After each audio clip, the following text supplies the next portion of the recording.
Senator, I have a gun safety question for you. Do you think it makes any sense at all, common sense here being the determining factor, that in some states an 18-year-old is allowed to buy an assault rifle but is not allowed to buy a handgun? You know, look, I think different states have different laws, and I think actually that question, if you want to ask common sense, what we ought to be asking is what actually stops violent crime. You know, back in the 1990s under Bill Clinton, we had a so-called assault rifle ban that was in effect for a number of years. Then it expired. The Department of Justice studied that so-called ban, found it had no statistically significant effect on violent crime. It's a great Democratic talking point. And part of the reason is an assault rifle. It's not a machine gun. Machine guns are already functionally illegal. They have been for over 80 years. What they call an assault weapon is essentially a scary-looking gun with a plastic handle here, a strap there. Doesn't make it any more dangerous.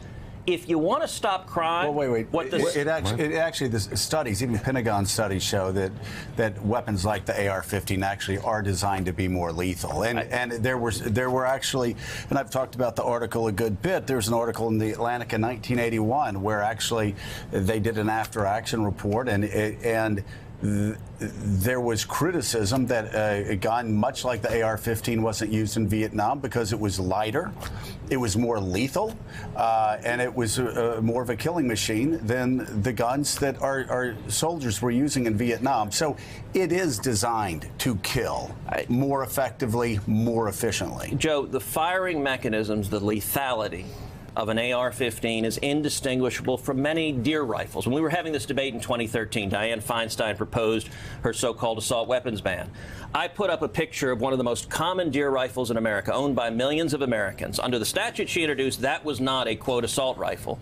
And then I held up a $5.99 little plastic handle. If you attach the plastic handle to it, suddenly it was a banned assault weapon. So your argument here is that deer rifles are just as lethal. If somebody takes the firing mechanism is functionally the same. If somebody takes a deer rifle into a high school in Parkland, that deer rifle is going to be as lethal as an AR-15? So, Joe, my argument is twofold. Number one, going after the Second Amendment rights of law-abiding citizens, it doesn't work. It was actually the Bill Clinton Justice Department that concluded that the assault weapons ban had zero statistical impact. Better than anybody, and I don't want to. I mean, we don't want to get into a sort of a moot court argument here, but you know better than anyone what the Second Amendment says and what it does. I don't know about better than anyone, but I know what the Second Amendment says. But you were involved with Heller, weren't you?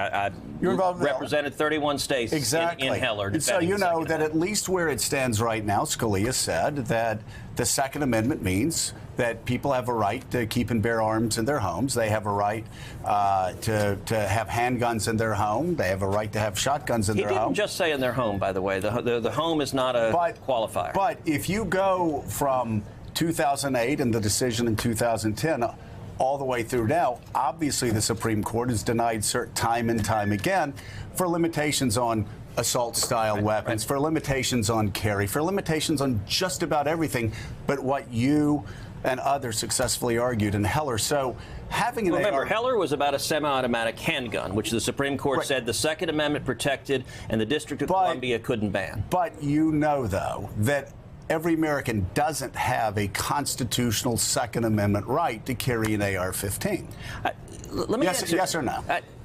I'm not going to debate that. The courts, the courts will assess it. But the courts have assessed it. No, they haven't. That's not what a denial of cert means. The court often, on an area of constitutional litigation, will let the federal courts of appeals, they call it percolating, which is to let them debate it back and forth. And a denial of cert has no presidential impact. Senator, there are a lot of people, lawyers right now, that are rolling their eyes at what you're saying because this percolation has been going on for 10 years. That's not unusual. And remember, my career was litigating before the Supreme Court. So actually, this is not an uncommon thing. I recognize that's not what you do, but the court denies cert. Wait, I don't need you to lecture me on what the Supreme Court does and what it doesn't do. If the Supreme Court denies cert time and time again, and they have since 2010, and they've allowed Connecticut's laws to stand in place that actually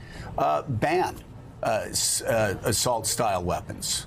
So, right now, the court is sitting back, and they are allowing that to remain in place and allowing that. That is constitutional right now.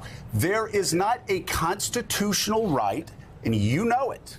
And you can talk down to me all you want to, but you know there is not a constitutional... Joe, who's talking down to whom? You say lawyers are rolling their eyes at me. I mean, let's just be clear. Because you said this is what you do. I understand it's not what you do, Joe, but I do understand this. Even a dumb country lawyer like me understands that an AR-15 today is not recognized as a constitutional right of Americans under the Second Amendment. Is that right or wrong? Actually, under the test that the Supreme Court laid out in Heller, whether an instrument of defense is in common and popular usage, the AR-15 is one of the most popular and common weapons in the United States. Under the test of Heller, so it is clearly protected. You would think that the Supreme Court of the United States would actually accept one of these cases and say Joe, what you're saying. But you were talking about what you want the law to be. No. I'm talking about what the law is. But the test Scalia laid out is whether it is popular. Is this a weapon that is commonly desired? What the Second Amendment says is the right of the people to keep and bear arms shall not be infringed. The right of the people is a term of art the framers used for an individual right. And your point about denying cert, every year the court gets about 8,000 cert petitions. They grant cert in typically 70 to 80 cases. So typically 1% or fewer. I understand. And so it is black letter law that a denial of cert has no presidential value. But let me stop and make the more important point. There is a constitutional right that is infringed upon, that by at least 4 members of the court, they will accept cert, and they will listen to that. Right now, there are not... typically if there's not a circuit split. You're incorrect. The number one determinant on whether the court takes a case is there a circuit split? Are the courts of appeals sharply divided and unable to resolve it? So routinely... I give you credit for swatting away what is reality, what is legal reality. But there is no... Can I actually make the point that matters the most? Because this debate, if you want to stop violent crime, this debate is dancing on the head of a pin. Okay, but here's what stops violent crime. But hold on, I may agree with you, Senator, but the one thing that I think that is important what am I going to say? Is that the media gets the arguments around the Second Amendment wrong a lot of time, but so do a lot of politicians that go out and say, I have a God-given Second Amendment right to carry around an AR-15, when that is not the law of the land right now. But go ahead and make your point. Yeah, let me give, Mike asked about common sense and practicality. Look, I've spent a lot of my life in law enforcement dealing with murderers and rapists and violent criminals. We need to stop these mass murders. Now, if you want to do it, what isn't effective is gun control. Many of the jurisdictions with the toughest gun control laws have among the worst crime rates and murder rates. What is effective is targeting violent criminals. Yesterday, I reintroduced legislation, Grassley-Cruz, which is legislation I introduced in 2013. It got voted on in the Senate. It got a majority vote in the Senate, including 9 Democrats, most bipartisan support of any of the comprehensive legislation.